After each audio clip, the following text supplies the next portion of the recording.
All right, guys, at the Thompson Mack Center, Mountain West Conference Tournament. Game just ended, Rebels fall. What was the final score there, Tony? 79-74. Rebels badly outplayed there in the second half. Outscored by 14. Had a chance late.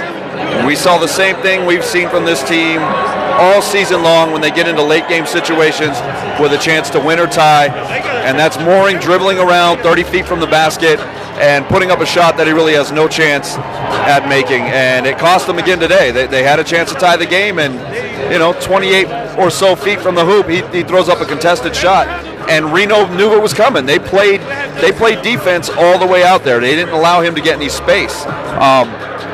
What do you do going forward if you're this program now, looking at the way these situations seem to turn out night in and night out with this team?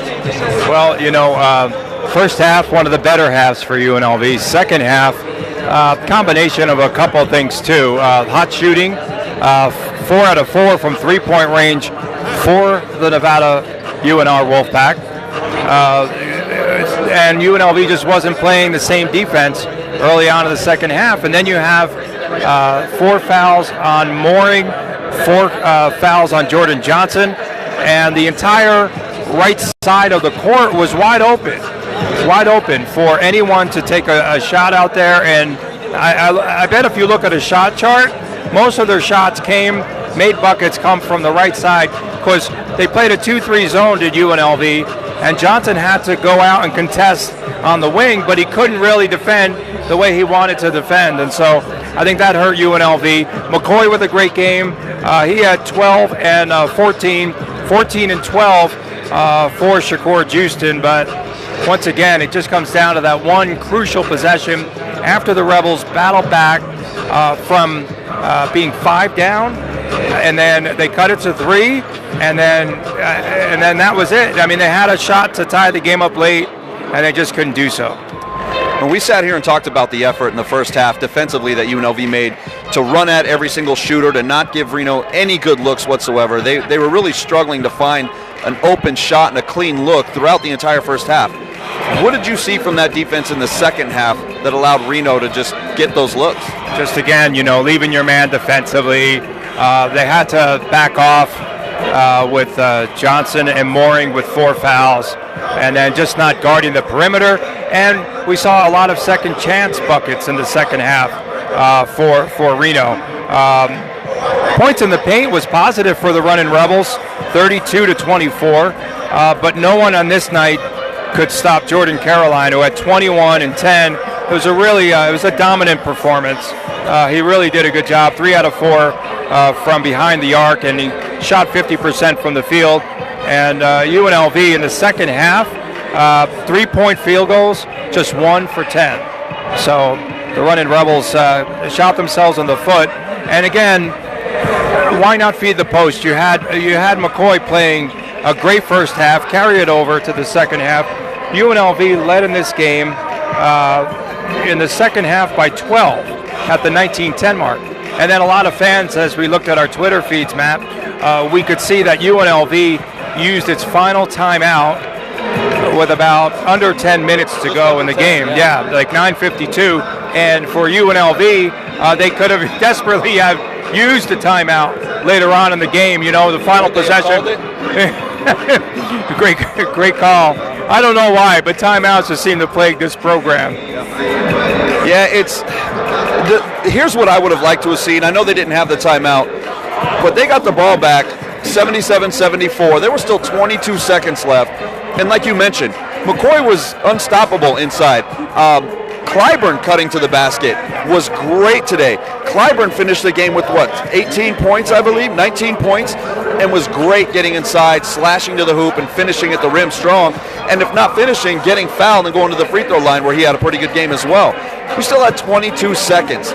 It's not like Reno was at the free throw line all night long just burying free throws. I mean, I think they went 9 of 12, but they had missed a couple down the stretch that were crucial and gave UNLV that opportunity.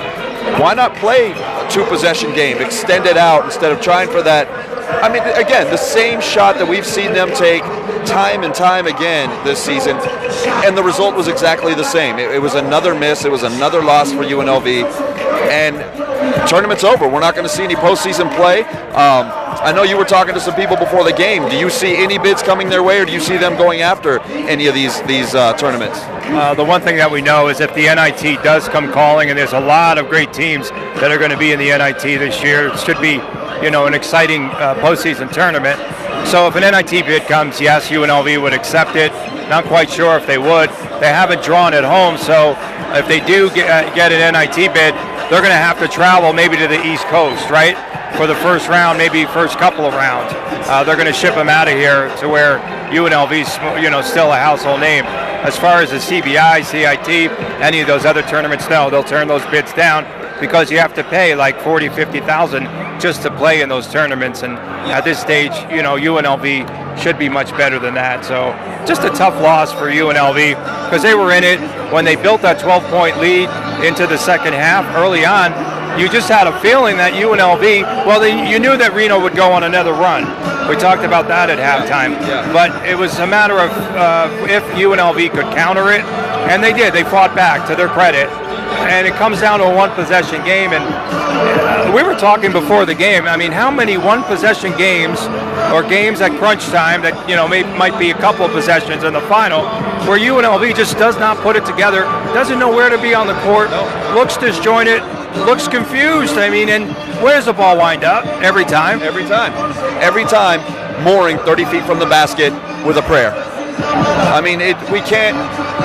I mean, the season's over, so we don't have to see it anymore. But it's just unfortunate that was never corrected throughout the course of the season. That we never had a chance to see something drawn up. Now, obviously, Menzies couldn't call timeout because he wasted his last one with 10 minutes to go. But even still, you've got to understand that at this point in the season, the kids should know where to be in that late game situation. But we'll see what happens from here. We'll see if they get any bids, and maybe they have a couple more games in them. But I think this was it for the season. I don't see much else happening from here. Another tough loss for the Rebels. Another loss to UNR. Unfortunately, Wolfpack knocked out the Rebels in both the men's and women's tournaments this year in the quarterfinals, and got to wait till next year now. Yeah, and a big crowd too for Reno, and they UNLV, the Rebels really could have spoiled all the fun to their in-state rival tonight, but they just could not. They just could not close it out.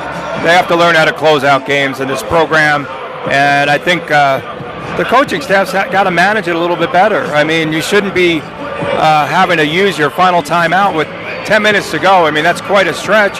You have a couple of media timeouts, and Musselman, to his credit, knew that UNLV was out of timeouts, so he wouldn't stop play. He wasn't calling any timeouts, if you noticed, right? Yeah, no reason to. He's playing with the lead. He can afford to give a couple possessions away there, and it worked in their favor. So that's it from the Thomas and Mack for us. Unfortunately, Rebels are done. Lady Rebels are done. And we might have to live with Reno sweeping this whole thing from both sides. Sports Adrenaline Las Vegas. We'll see you guys next time.